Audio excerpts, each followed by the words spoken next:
Exercise 2.1 इसमें देखो क्या कह रहे हैं।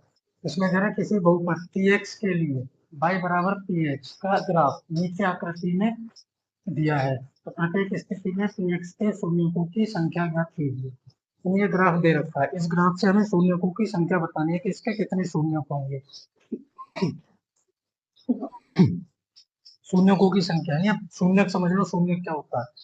तो इससे पहले समीकरणें पड़ी होंगी, जैसे x square plus 5x plus 6 equal to 0, कोई भी समीकरण हो सकती है। तो इसमें कितने शून्य होंगे? ये दो घात की समीकरण है तो इसमें दो शून्य। अगर मान लो कोई समीकरण x square plus 3x square plus 5x plus 4 ऐसे करके सबसे बड़ी घात देखना है। ऊपर वाली में 2 है तो इसके 2 शून्य, नीचे वाली में 3 है तो इसके 3 शून्य, अगर ऐसी 4 घात की है तो उसमें 4 शून्य। तो ये इस तरह से जो है इसमें शून्यकों की संख्या जो हमें बतानी है कि इसमें कितने शून्य होंगे। यहाँ समीकरण नहीं है, इस ग्राफ से बताना है। तो ये है एस एक्स और ये है वाई एक्स। इसको एक्स एक्सिस यानी एस अक्ष कहते हैं और इसको y axis means y x, इसको वाई एक्स कहते हैं। और ये ओ होता है इसका मूल बिंदु, इसको इंग्लिश में कहते हैं ओरिजन। ओरिजन यानी मूल बिंदु। दोनों तरफ से जहाँ पे ये रेखाएं कटे उसको मूल बिंदु कहते हैं। कभी कभी मूल बिंदु की परिभाषा भी आ जाती है कि मूल बिंदु क्या होता है। तो मूल बिंदु की परिभाषा ये होती है कि जहाँ एस अक्ष और वाई एक्स दोनों एक दूसरे को जिस बिंदु पर काटती है वह मूल बिंदु कहलाता है। ठीक है, उसको ओ से डिनोट करते हैं, उसको ओ से प्रदर्शित करते हैं। अब आते हैं हम इस सवाल पे। इस सवाल में पूछा है शून्यकों की संख्या। तो शून्यकों की संख्या एस, ये वाली जो रेखा है, ये रेखा एस अक्ष को जितनी बार कट करेगी उतनी ही इसमें शून्यकों की संख्या होगी। ठीक है, ये रेखा, ये है एस अक्ष, इसको जहां कहीं भी कट कर देगी वही शून्यक हो जाएगा ये, और जितनी बार कट करेगी उतने हो जाएगी। तो ये रेखा है, इसमें तो एक भी बार कट कर नहीं रही, तो बाई को कट कर रहे हैं। तो अगर इसको कट नहीं कर रही तो इसमें शून्यकों की संख्या कितनी हो जाएगी?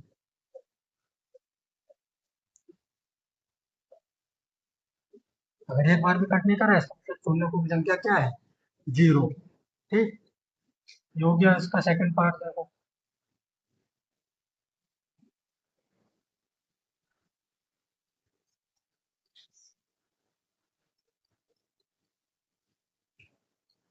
सेकंड पार्ट में, सेकंड पार्ट इस तरह से दे रखा है। तो अब इसमें देखो एस एक्स को कितनी बार कट कर रही है? ये यहाँ पे एक बार। अगर यहाँ पे एक बार कट कर रही है मतलब शून्यकों की संख्या कितनी है? 1। ठीक, तो इतना सा काम करते जाना है इसमें। कभी कभी पेपर में इस तरह का सवाल आता है वरना आता नहीं पेपर में। तो इसमें बढ़ते हैं थर्ड पार्ट की तरफ।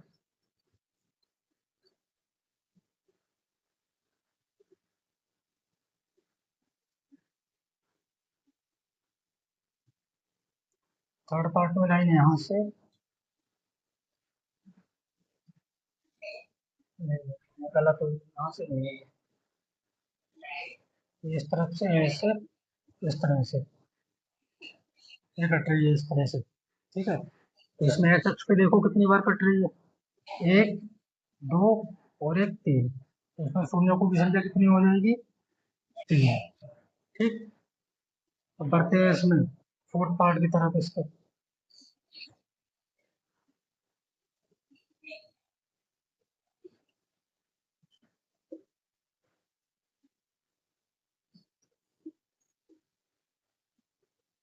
फोर्थ पार्ट में इसमें इस तरह से कट रही है। ठीक है, अब इसमें भी एस एक्स पे देखो, एस एक्स ही है तुम्हारे, यहाँ 1, 2, 2 बार कट हो रही है, मतलब शून्यकों की संख्या है इसमें 2। ठीक, ये भी हो गया आपका पूरा। अब इसके बाद आपको देखो फिफ्थ पार्ट।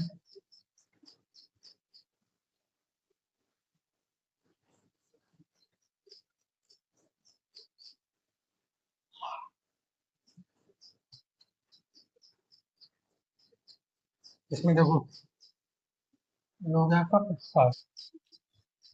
1, 2, 3, 4, 4 बार कट हो रहा है, तो यहाँ पे शून्यकों की संख्या हो जाएगी 4। ठीक, फिर इसके बाद सिक्स पार्ट इसका।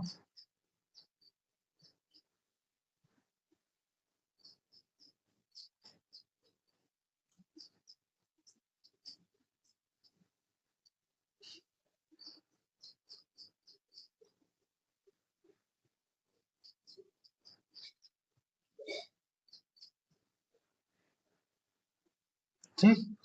इसको 6 पार्ट को देखो, 6 पार्ट में भी जो है एस एक्स पे कितनी बार कट कर रहा है ये देखना है। इसमें देखो क्या हो रहा है, 1 2 3, 3 बार कट हो रही है, तो इसमें शून्यकों की संख्या हो जाएगी 3। दिमाग में प्रश्न ये आएगा कि कट तो हो नहीं रही, नीचे से दिखा, कट होने से मतलब जो कट है वो तो स्पष्ट दिख रहा है, पर जो स्पर्श करेगी वो भी आना है, ठीक है, वो भी शून्यक होगा जो इसको स्पर्श करेगा। तो देखो उसको छूती हुई निकल रही है, यानी स्पर्श तो करके जा रही है ना, तो 1 2 3 शून्यकों की संख्या हो जाएगी इसमें 3। अब एक चीज इसमें और समझ लो, ये एस एक्सिस और वाई एक्सिस क्या होता है। एक्स एक्सिस देखो इस पे जो होती है वैल्यू डिनोट होती है एक्स एक्सिस पे, जो संख्या रेखा पड़ा होगा या 7th में, वो संख्या रेखा यही होता है संख्या रेखा। संख्या रेखा पे कैसे बिंदु लिखे जाते हैं, कैसे वैल्यू लिखी जाती है, सीधे हाथ की तरफ प्लस, यानी 1 2 3 4 5 इधर प्लस में रहेगी, और वही वैल्यू बाएं हाथ की तरफ यानी एक्स डैश की तरफ माइनस, 1 -1 -2 -3, ऐसे ही बाई में। अब जैसे यहाँ x प्लस तो यहाँ y प्लस होगा, यहाँ x डैश माइनस यहाँ y डैश माइनस, ऊपर की साइड प्लस नीचे की साइड माइनस, ये होती है वैल्यू। इसीलिए देखो वैल्यू लिखते हो सवाल हो चुका। जैसे मैं एक एक्सेस इधर बना लेता हूँ, ये तो यहाँ बीच में 0 हो गया, इधर वैल्यू लिखते हो 1 2 3, ऐसे इधर -1 -2 -3, अब तो वैल्यू इधर चलने पे बढ़ रही है, 0 से बड़ा 1 1 से बड़ा 2 2 से बड़ा 3, ऐसे इधर चलने का। माइनस में छोटी संख्या बड़ी होती है, ये बात भी याद रखना, यहाँ संख्या रेखा से पता लगेगा। -3 से बड़ा -2, -2 से बड़ा -1, -1 से बड़ा 0, 0 से बड़ा 1, 1 से बड़ा 2, 2 से बड़ा 3। तो ये इस तरह से जो है सीधे हाथ की तरफ संख्याएं बढ़ती हैं, ये चीज भी समझ लो, याद रखते हैं इसके। ठीक है, एक्सरसाइज 2.1 जो है ये कंप्लीट हो गई, नोट करो इसको।